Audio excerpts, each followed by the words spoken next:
ادھر سے ٹھیک ہے.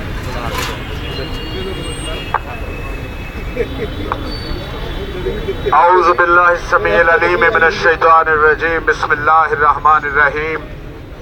اللہم صلی علی محمد وعلی آل محمد کما صلیت علی ابراہیم وعلی آل ابراہیم انک حمید مجید.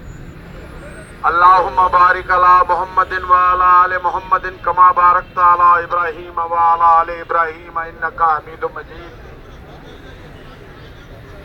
اللہ کا کروڑا شکر ہے کہ اس نے زندگی کو پھر اتنا دراز کیا کہ ایک اور جمعرات آن پہنچی اور ہم رسول اللہ صلی اللہ علیہ وآلہ وسلم کی حرمت و ناموس کا پرچم تام کر پھر یہاں پر کھڑے ہیں.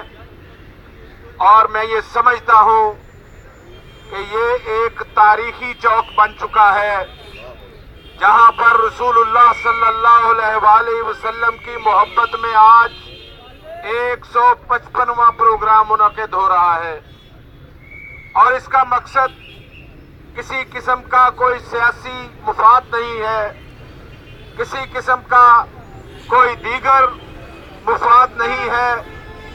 اگر دل میں بات ہے تو صرف یہی کہ رسول اللہ صلی اللہ علیہ وآلہ وسلم کی حرمت اور ناموس کو اس طرح سے تحفظ مل جائے کہ دنیا کے کسی کونے میں کسی بھی شخص کو رسول اللہ صلی اللہ علیہ وآلہ وسلم کی حرمت و ناموس میں تنقید کرنے کی جرأت نہ ہو. رسول اللہ صلی اللہ علیہ وآلہ وسلم کی محبت, ان کے رفقا کی محبت, اولیاء اللہ کی محبت اور جتنے صالح لوگ ہیں ان کی محبت ہمارا اثاثہ ہے. اس روئے زمین پر, آسمان پر رب سے زیادہ محبوب نہیں ہے اور زمین پر رسول اللہ سے زیادہ محبوب کوئی نہیں ہے. حرمت رسول کے جان بھی قربان ہے, غلام ہے, غلام ہے, رسول کے غلام ہے, غلامی رسول میں موت بھی قبول ہے. نعرہ تکبیر. اللہ اکبر. ہم آج چوتھے سال میں داخل ہو چکے ہیں اپنی تحریک کو لے کر. اس میں کئی حکومتیں آئیں اور گئیں. لوگوں نے, حکمرانوں نے عزتوں کے حصول کے لیے, اپنے مسئلوں کے حل کے لیے کبھی امریکہ کی طرف رجوع کیا, کبھی یورپ کی طرف دیکھا, کبھی کسی جگہ پر دوڑے گئے.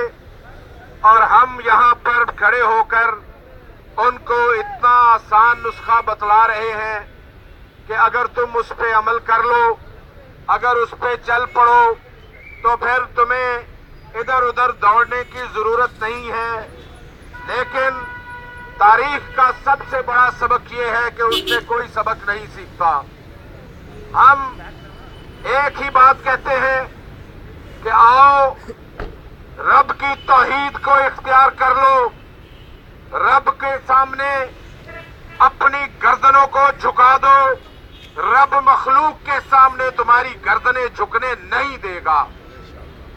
اور تم رسول اللہ صلی اللہ علیہ وآلہ وسلم کی حرمت و ناموس کے لیے ایک قدم آگے بڑھا دو, تم پیش رفت کر دو, تم ایک پیٹیشن ڈال دو UN میں اور دیگر جتنے فورم ہیں. اللہ تعالیٰ اپنے رسول اللہ صلی اللہ علیہ وسلم کی محبت میں تمہارے اس اٹھائے ہوئے قدم کو اس طرح سے قبول فرمائے گا کہ تمہاری دنیا تو بن ہی گئی ہے, اللہ تعالیٰ تمہاری آخرت بھی بنا دے گا. اے اہل حکومت, تمہارے وزیر, تمہارے مشیر, تمہارے ایڈوائزر تمہیں نسخے بتلاتے ہیں, تمہیں طریقے بتلاتے ہیں کہ اس طرح کر لو, تم امریکہ کے لیے قابل قبول ہو جاؤ گے, تم فلاں قدم اٹھا لو, تم قادیانیوں کو اپنی سرپرستی میں قادیاں کے سالانہ میلے میں ہندوستان بھیج دو, لوگ تمہیں, دنیا والے تمہیں اپریشیٹ کریں گے.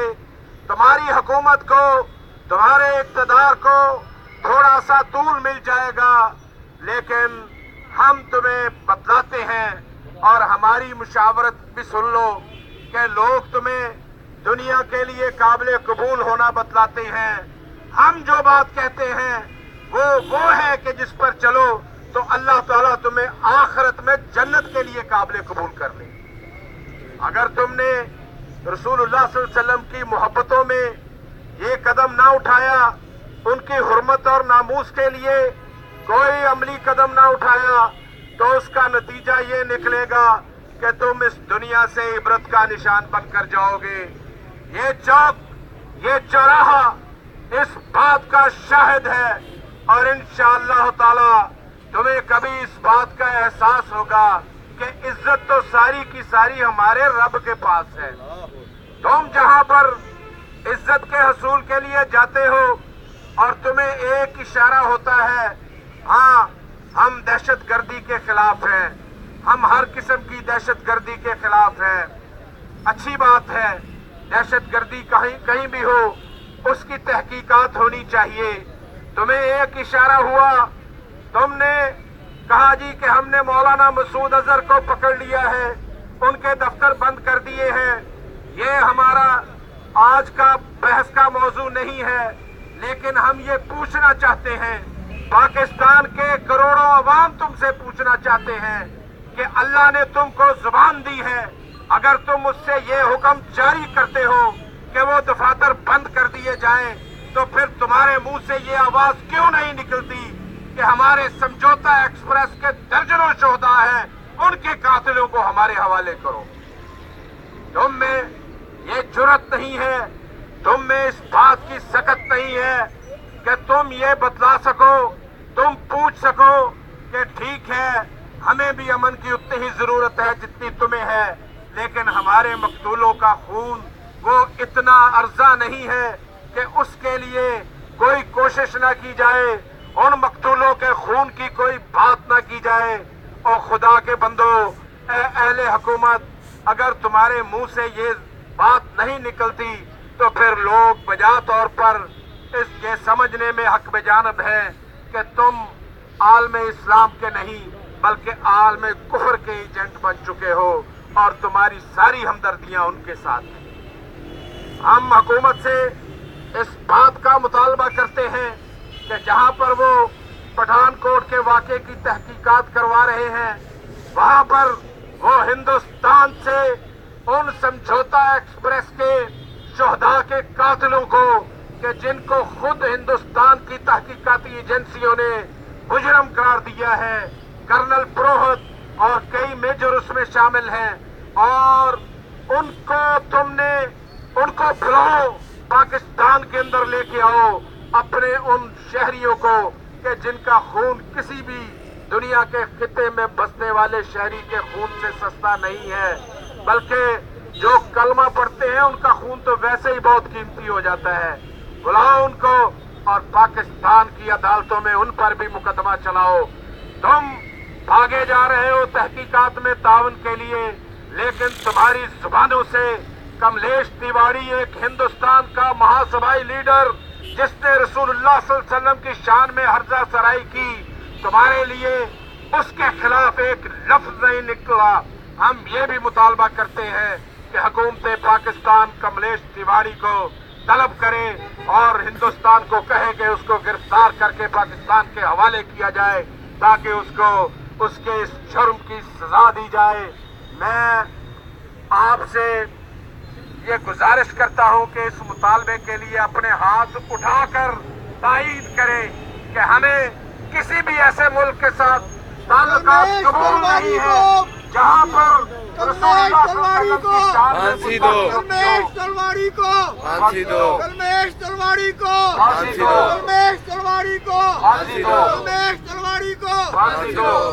حکومت اگر یہ مطالبہ نہیں کرتی، اگر حکومت اس مطالبے سے اپنے آپ کو پیچھے رکھتی ہے، تو پھر یہ قوم اپنے جرنیل سے یہ مطالبہ کرنے میں حق بجانب ہے، اور خدا کی قسم امریکہ مٹ جائے گا، امریکہ اور اس کے حوالی بھی مٹ جائیں گے، سارے کے سارے مٹ جائیں گے، نام رہے گا تو صرف اللہ کا۔ اور تم نے اللہ کے حضور پیش ہونا ہے. بتلاؤ جب حشر والے دن رسول اللہ صلی اللہ علیہ وآلہ وسلم کے سامنے تم پیش ہوگے تو کون سا منہ لے کے جاؤ گے؟ کیا اپنا عمل لے کے جاؤ گے کہ جو تمہیں حکمران ہوتے ہوئے کرنا چاہیے تھا تم نے رسول اللہ صلی اللہ علیہ وسلم کی حرمت و ناموس کے لیے کچھ بھی نہیں کیا، اور تم یہ سمجھتے رہے کہ یہ کرنے سے دنیا کی حکومتیں ناراض ہو جائیں گی. تمہارے مشیر تمہیں دنیا کی حکومتوں سے ناراضگی سے بچنے کا مشورہ دیتے ہیں، اور ہم تمہیں مشورہ دیتے ہیں تو رب کی ناراضگی سے بچنے کا. آج کا پروگرام اللہ کی دی ہوئی توفیق سے ہم ختم کرتے ہیں اس دعا کے ساتھ کہ اللہ تعالیٰ ہمارا رسول اللہ صلی اللہ علیہ وسلم کی محبت میں یہاں جمع ہونا قبول فرمائے، اور ہمیں قیامت والے دن رسول اللہ صلی اللہ علیہ وسلم کی شفاعت کا مستحق ٹھہرائے. اللہ تعالیٰ رسول اللہ صلی اللہ علیہ وسلم کی پرچم و ناموس کی حفاظت کے لیے ہمیں خون کا آخری قطرہ تک بہانے کی توفیق عطا فرمائے. اللہ تعالیٰ ہمارے اس ملک کو امن و سلامتی کا گہوارہ بنا دے. اللہ تعالیٰ پاکستان کو اسلام کے نظام پر چلنے والا ملک بنا دے، اور اللہ تعالیٰ ہمیں ایک دوسرے کا خیر خواہ بنا دے. اللہ تعالیٰ ہمارے عوام کے مسائل کو حل فرمائے. اللہ تعالیٰ ہمیں اپنی رضا کے لیے عمل کرنے کی توفیق عطا فرمائے، اور ہمیں اللہ کی توحید اور رسول اللہ صلی اللہ علیہ وسلم کی رسالت کے پرچم کو ہمیشہ سر بلند رکھنے کے لیے کوشش کرنے کی توفیق عطا فرمائے. وآخر دعوانا الحمدللہ رب العالمین.